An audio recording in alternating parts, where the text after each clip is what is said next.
श्रीराम जय जय राम।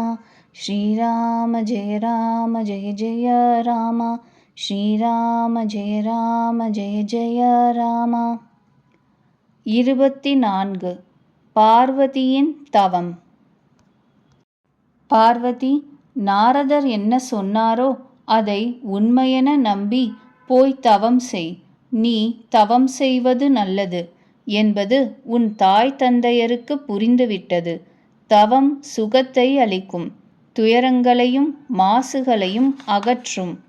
தவத்தின் பலத்தினால் பிரம்மதேவன் உலகை படைத்தார். தவத்தின் பலத்தினால் அகில உலகையும் விஷ்ணு காப்பாற்றுகிறார். தவத்தின் பலத்தினால் சம்பு அகில உலகையும் தன்னுள் அடக்கிக் கொள்கிறார். தவத்தின் பலத்தினால்தான் ஆதிசேஷன் பூமியின் சுமையை தாங்குகிறார்.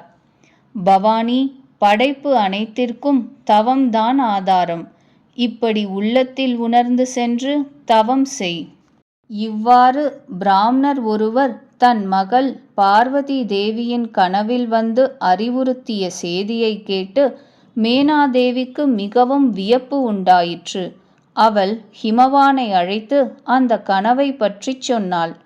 தாய் தந்தையரை பலவாறு சமாதானம் செய்துவிட்டு உமை மகிழ்ச்சியுடன் தவம் செய்வதற்காக கிளம்பினாள். அன்பு குடும்பம், தாய் தந்தையர் எல்லோரும் கலங்கினர். எவர் முகத்திலும் சொல் எழும்பவில்லை. அப்பொழுது வேத சிரஸ் என்ற முனிவர் வந்து எல்லோரையும் சமாதானப்படுத்தினார்.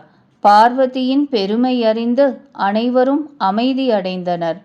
பிராணபதியான பரமேஸ்வரனின் திருவடிகளை இதயத்தில் தாங்கி பார்வதி வனம் சென்று தவம் செய்ய முனைந்தாள்.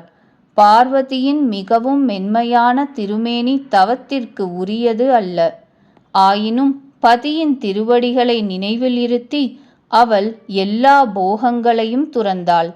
சுவாமியின் திருவடிகளில் அன்றாடம் புதிய பேரன்பு பெருகியது. உடலுக்கு அவசியமான போஷாக்கு அனைத்தையும் மறந்து மனது தவத்தில் ஈடுபட்டது. 1000 ஆண்டுகள் அவள் கிழங்குகளையும் கனிகளையும் மட்டும் உண்டாள். மேலும் 100 ஆண்டுகள் கீரையை மட்டும் உண்டாள். சில நாட்கள் நீரையும் காற்றையும் உண்பாள். சில நாட்கள் கடினமான பட்டினி கிடப்பாள். வில்வ இலைச்சருகுகள் காய்ந்த தரையில் வீழ்ந்தவற்றை 3000 ஆண்டுகள் உண்டாள். பிறகு காய்ந்த இலைச்சருகுகள் உண்பதையும் நிறுத்திவிட்டாள். அப்பொழுது அவளுக்கு அபர்ணா என்ற பெயர் வந்தது. தவத்தினால் உமையின் உடல் வாடிவிட்டதை பார்த்து ஆகாயத்தில் பிரம்மத்தின் ஆழ்ந்த குரல் ஒலித்தது. மலையரசன் மகளே, கேள், உன்னுடைய மனோரதம் நிறைவேறிவிட்டது. இனி நீ உன்னுடைய பொறுக்க முடியாத கஷ்டங்களை, அதாவது தவத்தை விட்டுவிட்டு இனி உனக்கு சிவபெருமான் கிடைப்பார். பவானி, தவத்தை விட்டுவிடு. தேர்ச்சி பெற்ற முனிவர்கள் ஞானிகள் பலர் இருந்திருக்கிறார்கள். ஆனால் அவர்களில் இவ்விதமான கடினமான தவம் ஒருவரும் செய்யவில்லை.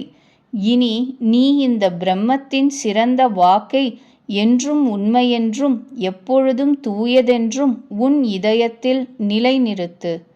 உன் தந்தை வந்து உன்னை அழைப்பார். அப்பொழுது பிடிவாதத்தை விடு. வீட்டிற்குச் செல். 7 முனிவர்கள் உன்னை சந்திப்பார்கள்.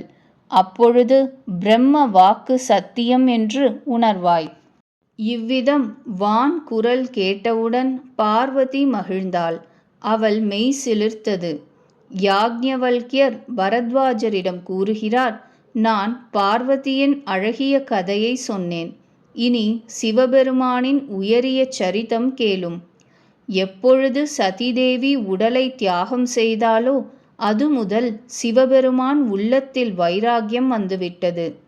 அவர் எப்பொழுதும் ராம நாமம் ஜபித்து கொண்டு ஆங்காங்கு ராம குணங்களின் கதைகளை கேட்டு வந்தார். சித்தானந்தமயன், சுகத்தின் இருப்பிடம், மோக மத மற்சரங்களற்றவன் சிவபெருமான். அகில உலக ஜீவர்களுக்கும் ஆனந்தமளிக்கின்ற ஹரியை, ஸ்ரீராமபிரானை ஹிருதயத்தில் தியானித்து பூமியில் சஞ்சரித்து கொண்டிருந்தார்.